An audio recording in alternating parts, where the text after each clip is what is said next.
Ati yoo dheeraan taate ani hoo maal jedhama? Ati ni gabaabdu. Tole bultii horatteetta?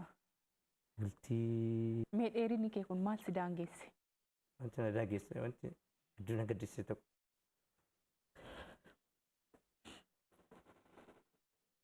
Pushaappii meeqa buuta? Meeqa buuta? Kudhanii fi 15 danda'a. Si yaalchisa moo? Dhiibbaa garaagaraa sirra gahaa akka ture kanatti hin daganne mee natti? Looda kuteerra hojii. Tole biraa dabarru rakkoon qabu. Harka fuunee kabajamtoota daawwattoota keenya akkam jirtu bakka jirtan maratti nagaaf jaalalli keenya sinaa ga'u jecha yeroo hundaa sa'a kanatti hawwiidhaan kan eeggattan qophiin yeroo jaalalaa keenya jalqabeetiidha kan jiru. Isin faana turtii kan taasisan Moonet beeksisaati. Guyyaadhaan qophii yeroo jaalalaa keenyaatiin keessummaa addaa tokko biratti qabadheetiidha kan jiru. Keessummaan keenya wantoota garaagaraa isin biraa ga'a. Kanneen mana keessan teessanii bakka garaagaraatiin hordoftan qophii yeroo jaalalaa irratti affeeramuu barbaadan karaa lakkoofsa ergaa gabaabaa keenya 8331 nu biraan ga'uu dandeessu. Qophiin kiyyeetti fufaa keessummaa kiyyattan kallattiin isin dabarsaa turtiin keessan nu wajjiniin haa ta'u. Tole mee anaa dhufu. Nagaan nu eegdan. Tole mee maqaa kee fi bakka dhuftee wal barii daawwattoota keenyaa. Maqaan kiyyaa Faisal Mahamad Ahmedii jedhama. Maqaa namni yeroo hedduutti na beeku dheeraa magaalaa Gaalamsooti jedhama. Kan inni dhufee godina Harargee lixaa aanaa Habroo magaalaa Gaalamsoo irraa dhufe. Amma kamiin si waamure dheeraa Gaalamsoo jedhamu. Kafeetiin dandeessa dheeraa yoo namti hoyi. Ati yoo dheeraa taate ani hoo maal jedhama? Ati ni gabaabdu. Gabaabduudha. Siin qixxaachuuf kophee baafadhu. Dirqama. Sumaan qixxaachuuf jecha kottume boos. Bakka ni gaa. Situ caala jechuudha. Amma naasi caala. Lakki xiqqoo isheen siin qaqqabne. Siin qaqqabne. Naasira dheertu. Amma wal qixxaanneerra. Xiqqoo sirra dheertuudhaan. Situ dheeraadha. Tole dheeraa akkuma itti siif haa ta'u. Galatoon. Tole ammas irra deebuudhaan anaa dhufu siin jedheetiidhaan jira. Egaa qophii yeroo jaalalaatiin daawwattoonni keenya bakka garaagaraatiin nu hordofu. Mee gara teessootti adeemnu moo dhaabbannee uma yaasoo? Adeemna. Dheerina kee kanaan hin dadhabde jedheeni. Kan teessoo deemna. Ayyee. Dheerina kee kanaan baay'ee beekamta achitti. Haalaan hin beekama. Achii miti addunyaatti beekamutti hin jira. Bareedaadha. Mee dheeraa namoonni daawwattoonni keenya karaa foddaa televizyiinaan nu durfaatiidha kan jirani. Dheerinni isaa kun ajaa'ibsiisaadha. Mee umurii kee irraa kaana mee umurii kee meeqame? Umuriin kiyya amma waggaa 34 jira. Bara 1979tti dhaladhe. Tole bultii horatteetta? Bultii jaaladhellee hin jaaladhee hin jeellee rooyya. Yeroo sanitti bultiin ammaaf hin jaalanne. Hin jaalanne. Kanaafuu dheeraan nama umuriin isaa waggaa 34ti. Akka argitan kennu salphaa miti. Akka salphaatti hin ilaalinaa jedhini. Nama jabaadha. Nama jabaadha. Jabaadhu ammallee. Dandeettiiwwan garaagaraa ni qabda. Waan baay'ee odeeffadheera. Waa'ee keetii wal qabateeti. Mee kallattiidhumaan gara seenaa keetiitti mee jalqabbii ka'umsa keetii hawaasa keessaallee jireenya keetii maal fakkaata? Egan daladhe booda maatiin kiyyalleen jaboo nu wajjin rakkatanii waggaa 4 kana dhukkubsadhe haala hamaa keessan ture. Yeroo tana keessatti ummaan tiyyalleen abbaan kiyyas hodhiin hedduu cinqamanii harmeen tiyyaa hanga mana yaalaa yeroo inni deemtu hanga saree miila ciniintee seenaa ishee keessatti yeroo dhagahu hanga saree miila ciniintee haalaan nu wajjin rakkataa ture keessatti hedduu cinqamaa turte. Achiin waggaa 4 booda miilaan laf deemu eegale. Achiin haalli naannoo sanis bakka intalatanis murteessaadha. Ilaalchi namni namaa qabuu fi ilaalchi maatii namaa qabu gandi namaa qabus hedduu rakkisaa waan ta'eef achi umriin tiyya deemee mana barumsaa seenee mana barumsaa yeroon seenus keessatti akkaataan itti barannu ummannis xiqqoo naannoon keenya sun magaalaa irraa illee waan haala magaalaan ta'eef rakkoon adda addaa nama qunnamuu danda'a. Ilaalchi namni namaa qabu, ilaalchi barattoonni namaa qaban san keessatti rakkoo hedduu na qunname jechuudha. Dandeettiiwwan garaagaraa illee ni qabda. Amma mee hojiin sadarkaan hojii keetii irratti argamtu maalidha? Amma ani diraamaalee adda addaa ni qopheessan dalagaa. Hojii tola ooltummaa kanatti illee yeroo hedduu ni danda'a. Ni kakaasa. Barattoota yuunivarsiitii adda addaa irraa dhufan namoota harka qalleeyyiitiif ijoollee waan itti gizee fulbaanne eegalee wanti baranne hin qabne akka daftara guuranii warreen mana irratti jigee akka jaaran yeroo gannaan dhufanii qorqorroo faa guurree muka faa guurree hojii tolu yeroo iddoo hojii tololtummaa tanatti ijoollee hiriyoota kiyyaa hojii kakaasa. Kanaaf dirqama hojiin tololtummaa tun murteessa ilma namaatiif hanga jirtu waan gaarii dalaguu waan gaarii hojjechuudha. Kana keessatti hojii tololtummaa kanatti hedduun bobba'a. Kan biraatis diraamaalee adda addaa ni hojjedha. Diraamaalee karaa yuutubaatiin karaa gaalamsoo hudiin diraamaalee hojjennee jira. Rooraas yuutuubiin diraamaaleen hojjennee jira. Deddeetiin kiyya ittuma dabala deemee jiru. Akkuma kiyya gaggabaaboodha moo akkuma kee dhedheeroodha riyoonni kee daraan ati filattu? Yeroonni kiyyoon akkuma kiyya gaggabaaboodha. Narra gabaaboo garuu naatu isaarra dheeraadha. Hiriyoota hedduun qaba. Hedduu na jaalatanii hedduu bakka hunda naan deemu barbaadanii kana jee siimuu hin danda'u hundi isaa na jaalatan. Hedduu bakka na hojii bu'aaruu barbaadanii na hojii qofluu barbaadanii isaan bu'aarsuun barbaadanis waan isaan kofalchiisu haala jiruuf jireenya wajjin taphne bashannanuu barbaade hedduu jaalalamaan hin qaba. Mee dheerinni kee kun maal si daangesse? Dheerinni keenya wanti na daangessa yeroo hedduu wanti namni gama jaalaatti wal qabatee yoo nama keenyaaf dubartii takka sin jaaladha jeen maal naan jette faa jeen midhamaa ture yeroo hedduu. Yoo ishiin sin jaaladha jee ishiin ilaalchi namoota kiyyaa kanaaf qabdu maal fakkaata? Deebii akkam naa deebistii? Yoo ishiin deebii hamaa naa deebistii yeroo san maaltu na dhaga'ama? Fakkeenyaaf yeroo tokko nama hojii leenuu jira. Mucoon xiqqoo ni bareeddi. Hojiidhaan garuu waa'ee jaalaatti hin dhalleessine akka tasaa namoonni hiriyoonni ishee jechuudha. Si jaalataa qaalimaatii jaja'aan fa'aa jedhanii yeroo san dhuftee jechin taa'inaan jettee hedduu na dhaga'ame hin boo'ee bakka hangan iddaan silaan gaafadde kan quban qabne akkana jedhan silaan gaafadde akkam naan jettii jeetin hedduu yeroo sanitti bakka hangan ifajjeessuu hin dandeenye. Haalli ilaalchi namni namaa qabuleen ulfaataadha. Yeroo sanitti hedduu wanti na daangesse wanti hedduu na gaddisiise tokko.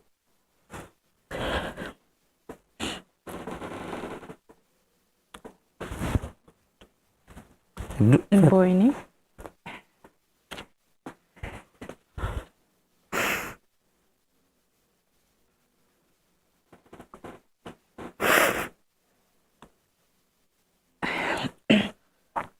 Tasgabbaa'ee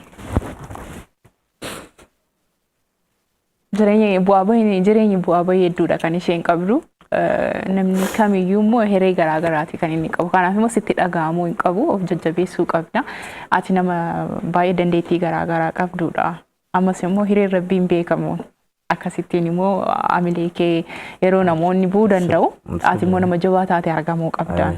Ati nama eenyu ol baatee bahaa jirtas bahuu dandeessudha. Ammas jaalalli hin daanga'u bir. Warri jaalala qaama namaa irratti hundaa'ee qabeenya irratti hundaa'ee nama jaalatan isaanumaaf hin milkaa'u. Waan rabbiiti.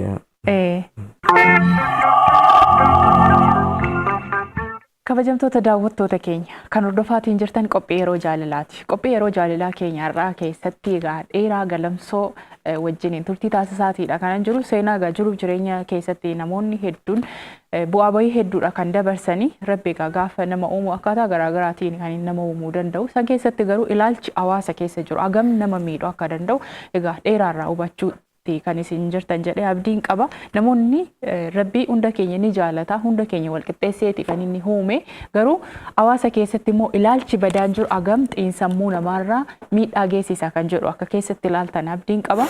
Qophii yeroo jaalalaa keenya itti fufaa turtiin keessan ammas nu wajjiniin haa ta'u gara dheeraattan isin deebisaan. Dheeraa akka amma tasgabbooftee miti. Egaa dheeraan yeroo hundaa nama kolfu nama taphatudha. Har'a immoo bo'oo hin qabdani. Seenaa sin yeroo jette. Nama dhaga'ama. Amma fittiin gammada. Yeroo san keessatti wantoonni gama kanaan kun nama yeroo ilaalee akkaan irraa barnu godha.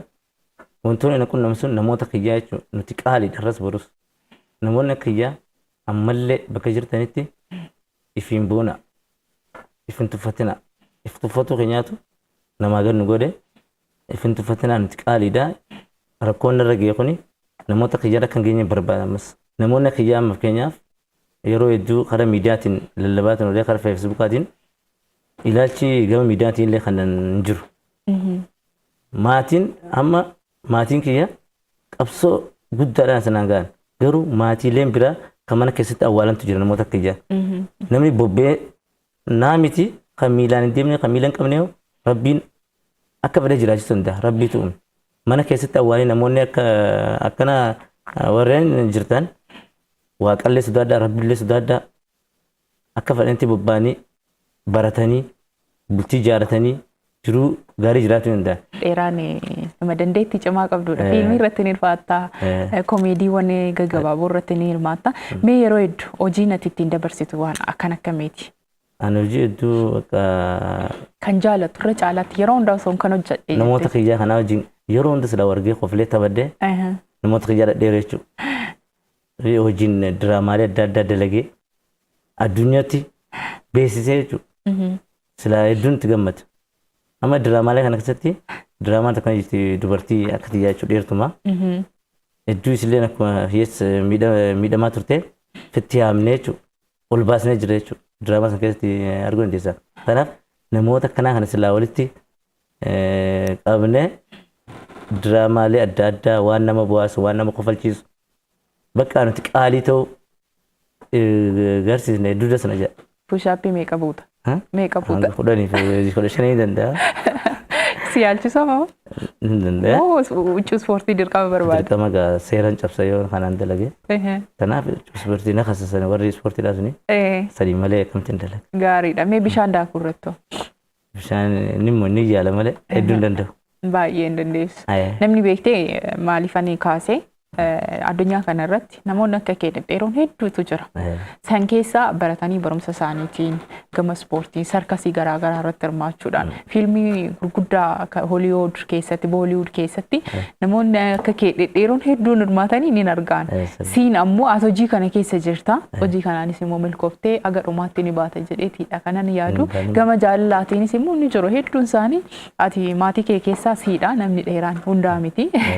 Egaa atis bultii horatti ijoolleen kee immoo siin olitti inshallah akka baane abdiin qaba. Mee gama kanaatiin immoo wal qabatee gaa chaalenjii dhiibbaa garaagaraa gaa sirra gaa akka ture kanatiin daganne mee natti? Dhiibbaan narra ga'an akka tasaa namni hedduu na jaalata hedduu naaf cinqama akka nan bultii jaaradhe jiraatu barbaada. Hirree guddaan hedduu bakka namni jaalalamaa naafne kata isaa ta'ee fuudhinaan jaanii hedduu bakka yeroo sanatti wallahi waan jeessi ibsu hin qabu qarshillee hin qabu qarshii 600 qofan qaba obboleettiin tiyaatareem tanaa sunis hedduu akka na fuudha barbaadde ati qaaliidhaa if tuffattaa if hin tuffatinaan jetti yeroo sanitti bakka hoddumaan hin qabne bultii jaanii na fuusisan. Na fuusisanii bultii irra yoorratte jechuudha. Bultii yookaan bultii miti. Fuudhi yoo fuunee fi fuunee kajeessa reefu tanarraa hin jedhe. Dirqama jechuudha. Dirqama bakka ilaalcha. Daawwattoota keenyaaf illee barumsa ni kenna. Namoonni ofiif ati yoo sammuun kee hin danda'u jaalachuu hin danda'u jettee of amansiisteetti yoo ta'e yoomiyyuu jaalachuu akka hin dandeenyedha. Garuu ani qaalii namaati jaallachuun hin danda'a bultii jaarrachuun hin danda'a jettee inni guddaan of amansiisuudha. Yeroo sanitti hedduu bakka erga qabeetiin jira. Jaalee bakka fuudheen jaamus sargee godhanii yeroo bakka gandi keenya hedduu naaf cinqama. Yeroo bakka ilmi namaa kun qormaata meeqa dabarsa yeroo sanitti bakka qarshii 600 qabaan namaan na gargaaree na fuudhanii oduu takka oduu halkan cinqamaa jechuudha nama keetii kanarraa si wajjin bultii ni yoo dhaadumeettu jechuudha. Gochis kunis sana dhagaame hanga fajjeessu kan hundaa jira. Abdii kutee. Abdii kutee bakka xaafa dhagee na qabanii asii nagaanii bakka jireenya gadiroon dabarsee garuu jireenya gadiroon dabarsee kun ana buleen kiyya akka yaa kaafan kan geenyan halkan guyyaa dalagu jira bakka jireenyi san jireenya jeestiin immoo yoon booda kuteerra maayya. Tole biraa dabaru rakkoon qabu. Biraa dabaru gara birootti ce'uu ni dandeenya. Inni guddaan jaalalaa fi jaalala maatiin keessi qaban. Baga maatiin keessi hin jibbiin. Maatiin kiyya Jajjabinni maatiin keessi jajjabeessaa turan. Hiriyoonni keessiif aarsaa kaffalaa turan immoo as si gahee jiran.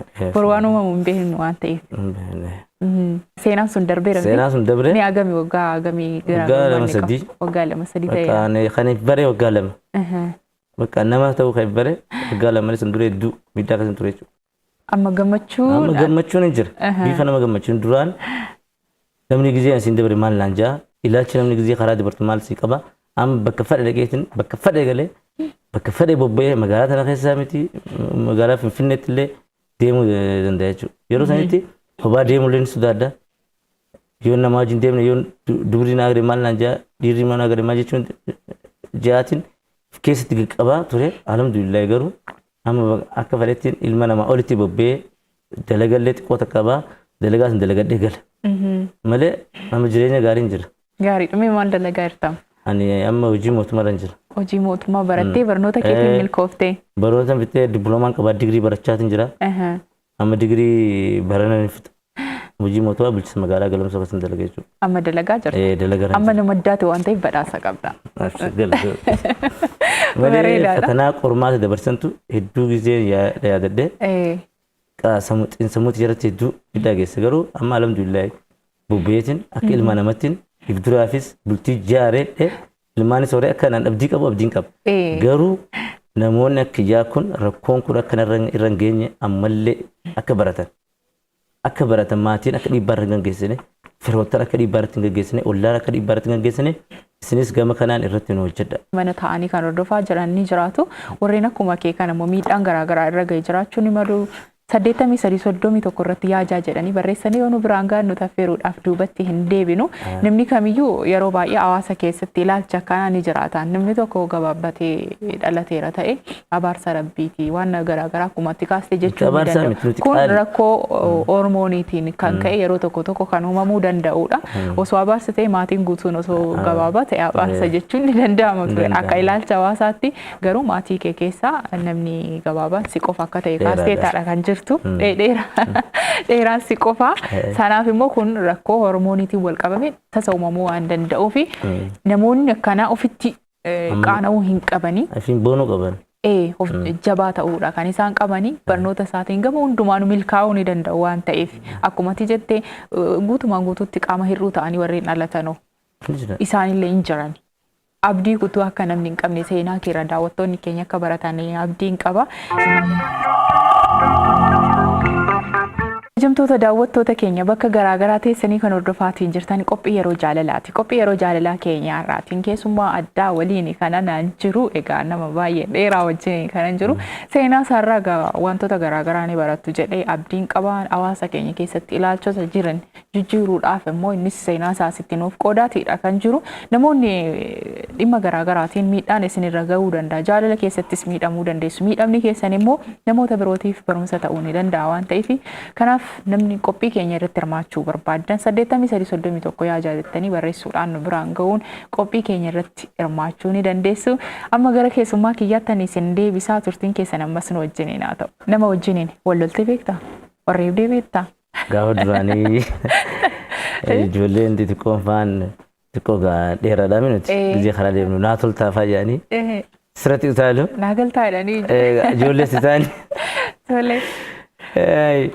Eegan gizeen takka qabee darbe fa'a wanni guddumaa keessan booda agaranii gizee altifaa ijoolleen naa toltaa fayyatee kanas qabdi. Gizee as bira gaanga guddaadhaami kana fa'aa wayyaa agaranii.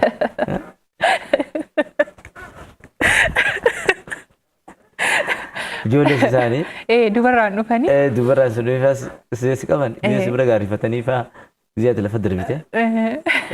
Simbaanuu barsi jechuun fa'aa jira. Kanaafuu reebichaa kana Reebichi kana malee hedduu wal Mee jiruuf jireenya kee keessatti atiyyuu ofuma keetiifu koomeediidha. Kaastee jirta namni wallaalaan namni gabaabaan nama qalbiin isaa gabaabaadha. Mormaa oli kan faayidaa hedduu sammuu namaati. Bakka guddaa ga'uudhaaf sammuu keetti taphata waan hundumayyuu. Kanaaf immoo of amansiisuun murteessaadha. Eenyumtiyyuu jechuudha. Rabbiin sammuu guutuu wajjiniin eenyuma keenya yuumeera. Dandeettii yaaduu keenya yoo wal caala ta'e malee jechuudha. Kanaaf dhalli namaa yoo dandeettii yaaduu isaa gabaabaa ta'e malee qaamaan gabaabaan hin jiru. Ayyee galatoomi. Wanti danda'amu qaamaa miti qalaalam. Sammuu. Sammuun fayyaa qabaannaan sammuu waan gaarii yaannaan bakka fedhe ni ga'a. Kanaaf dhiirallee haa ta'u shamarranillee haa ta'u ilaalchi namoota akkanaatiif qabdan ilaalcha namoota keenyaa dhedheeraaf qabdan ilaalcha baddaaf keessaa haqa. Sammuu qulqulluu sammuu jaalalaa caala. Namni jaalalaan malee qaamaanii miti. Rakkoon irra ga'e kana hubattanii namoota biraatiif illee akka barnoota ta'u onnee teessan banaa, onnee gaarii godhaa, onnee jaalalaa, onnee gama nama harkiftu malee onnee nama fageessitu miti. Kanarratti adaraa shamarranis dubaranis hojii kana bakka jirtan akka irratti hojjetan jechuu barbaadetti. Ayyee guddaa galatoomi. Nagaadhaan manna dhaabbannee daawwattoota keenyatti.